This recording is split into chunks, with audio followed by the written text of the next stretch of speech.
Nós estamos em declaração de voto de um pedido de informações da vereadora Rose Frigeira Estela Baladim sobre nomeação, contratação e condição de trabalho dos agentes comunitários de saúde e agentes de combate às endemias. Em declaração de voto, o vereador Iago Morandi.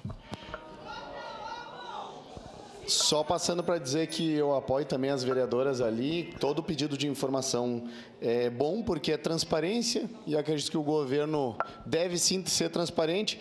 Os meus pedidos de informação também, vereadora Rose, o pessoal não quis responder muito como a gente pediu ali as dúvidas, né? Então a gente tem que estar indo até a secretaria. Daí quando a gente vai, ele está expondo o servidor, ou ele está sendo louco, ou não sei o quê. Mas na hora que eles vão responder os e-mails, eles são os leão, né? Então eu quero esse mesmo leão para a gente chegar na secretaria e eles nos responderem o que a gente pede, coisa que não vem fazendo. E também vou ter que deixar claro aqui que eu acho que o líder aqui do governo declarar voto. Foi infeliz em falar aqui da minha colega do PL, da vereadora Daiane, porque não está em xeque aqui o passado ou o currículo de algum vereador ou outro. O que está em xeque aqui é que tem 2 greves para ocorrer, onde vai impactar na população inteira. E a população vai ficar mal nessa história. Então a gente deve pensar aqui em soluções. Esse pedido de informações é um caminho até lá.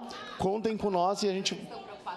eles não podem se preocupar com nós, né? O nosso passado que a gente deixa de fazer. Até acho que talvez é isso que eles ficam infelizes um pouco, vereadora Daiane, porque a gente tem um bom engajamento nas redes sociais, o prefeito bota uma publicação... Só cuidar o tempo ali. Garante, só um minutinho. Segurando o tempo... Nós estamos em declaração de voto, temos um vereador com a palavra.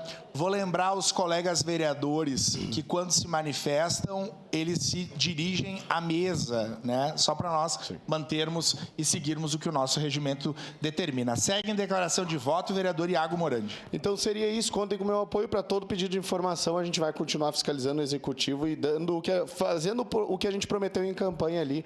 Podem ter certeza. Muito obrigado, presidente. Obrigado, vereador Iago Morandi. Com a palavra em declaração de voto.